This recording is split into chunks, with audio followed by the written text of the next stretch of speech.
mau dipulangkan dulu. YouTube, senggol dong. Tadi dia juga minta ibu jualkan sapi buat modal.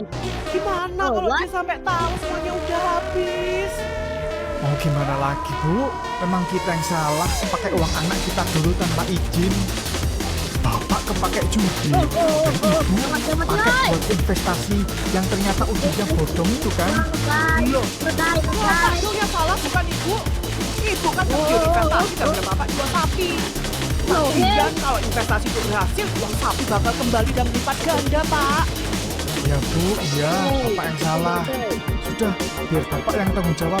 Bapak rela Abdul marah sama Bapak. Marah juga percuma, Pak. Gak bakal bikin duit balik. Gimana kalau ibu jual motornya? Kalau buat usaha kecil-kecilan, insya Allah tinggal nyari tambahan dikit. Apa? Jual motor? Mana aja? Ini tuh motor ibu. Kalau bisa, bapak aja yang dijual sekalian. Sedikit berguna. Oh, gitu dong. Astagfirullah, Bu. Kamu udah gak mau lagi tinggal sama aku. Duh, ini katanya Abdul mau pulang. Harus buru-buru ke pasar masakin makanan kesukaannya. Paling tidak dia gak marah sama aku. Gak apa-apa dia marah sama bapaknya yang gak berguna itu. Ibu masakin telur pinggang kesukaanmu, Nak. Hati-hati ya. Nanti kalau ibu belum pulang dari pasar, kunci ibu taruh di bawah pot. Nek, waduh.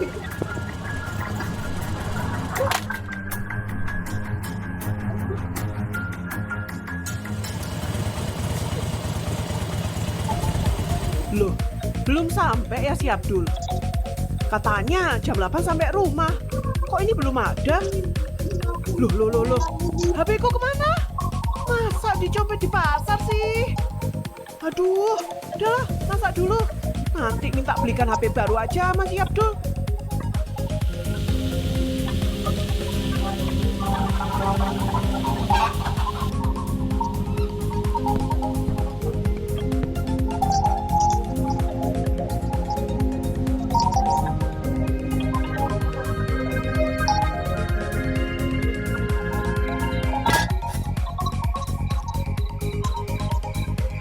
No.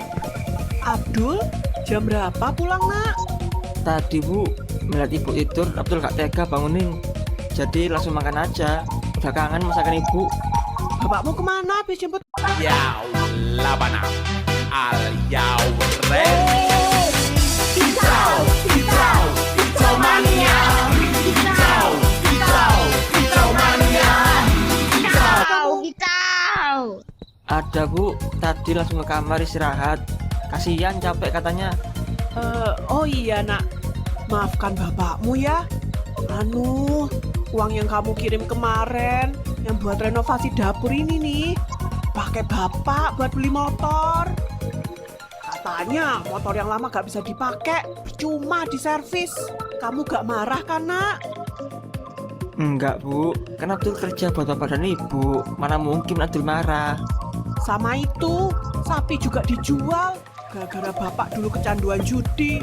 Padahal ibu sudah peringatkan loh, Nak. Sampai-sampai bertengkar hebat. Enggak apa-apa Bu, tapi yang penting bapak gak judi lagi kan. Gak mungkin berani kalau sekarang, Nak. Ibu udah ngancem minta pisah kalau terus-terusan judi. Tapi setelah ini kamu mau kerja apa, Nak? Kan ordal juga nggak ada kita.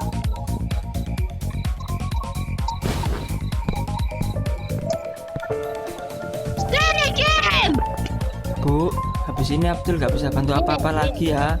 Ibu jaga diri, hati-hati di jalan, jangan sampai nyusahin orang.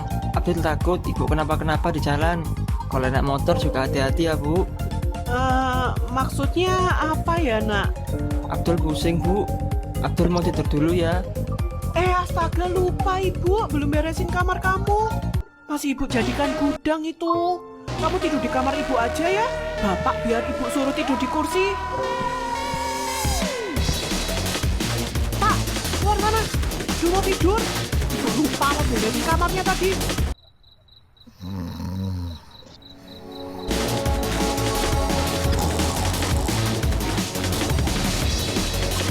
Pak,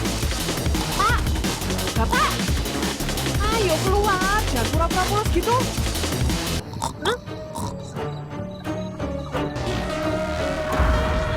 Astagfirullah, Abdul, Bapak Mona.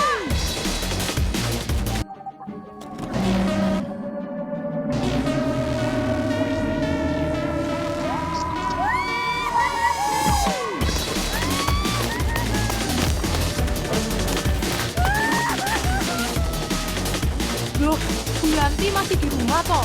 Saya kira sudah di rumah sakit. Tadi saya lihat rumahnya gelap, kira nggak ada orang. Rumah sakit? Kenapa, Bu? Siapa yang sakit? Yang sabar ya Bu.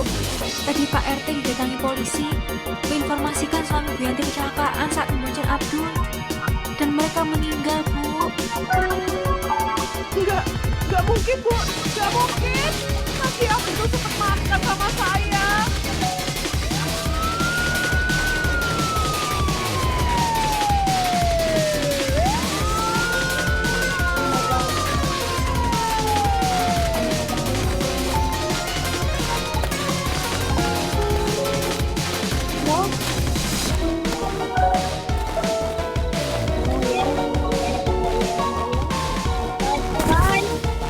Singkatnya, Pak Sutrisno meninggalkan di samping putranya.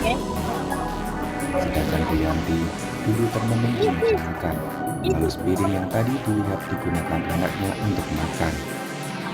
Dia lalu teringat menjelaskan polisi saat dia sadar, lalu menunjukkan rekaman CCTV. Dia sadar dan mengakui itu adalah dirinya yang menyebabkan suami dan anaknya terlibat kecelakaan. Semenjak ditinggal suami anaknya, Bu Yanti kehilangan akal dan pikirannya. Bahkan, kini Bu Yanti dicap sebagai ODGJ karena tidak bisa diajak berkomunikasi lagi. Setiap dia melihat motor, dia akan seperti orang ketakutan. Hal ini membuat pihak RT memilih untuk menjual motor Bu Yanti dan memberikan uangnya untuk memenuhi kebutuhannya. Lihat tuh. Kasihan ya, habis ditinggal suami sama anaknya, sekarang jadi orang gila. Ngomong, ngomong. Mau kasihan, tapi itu kan orangnya sendiri.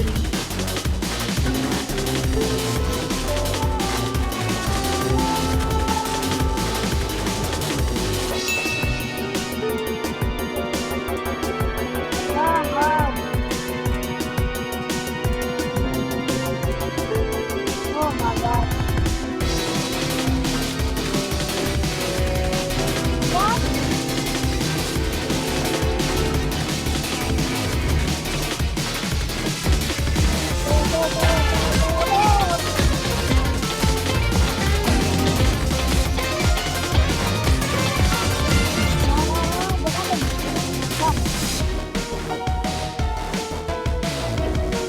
Gadis itu terkejut saat menyadari setiap kali dia membawa pacarnya pulang, ayahnya dah selalu membawa pria itu ke ruang kerja di lantai atas. Namun begitu keluar dari ruang kerja, wajah pacarnya selalu terlihat tegang. Lalu ayahnya menamparnya dengan keras dan langsung meminta putus. Anehnya, dia tidak pernah mau memberitahu alasannya. 3 tahun berlalu, gadis itu sudah punya 18 pacar. Dan semuanya dihancurkan oleh ayahnya dengan cara yang sama. Melihat adiknya sudah punya anak di usia 21, gadis itu mulai panik. Maka hari itu dia memberanikan diri membawa seorang pacar pulang. Namun begitu bertemu, ayahnya lagi-lagi meminta pacarnya masuk ke ruang kerja. Kali ini gadis itu menggenggam tangan pacarnya dengan erat. Takut pacarnya keluar dari ruang kerja lalu memutuskan hubungan. Namun pacarnya terlihat sangat percaya diri. Dia menjamin apapun yang dia lihat di dalam sana, dia tidak akan meninggalkan gadis itu.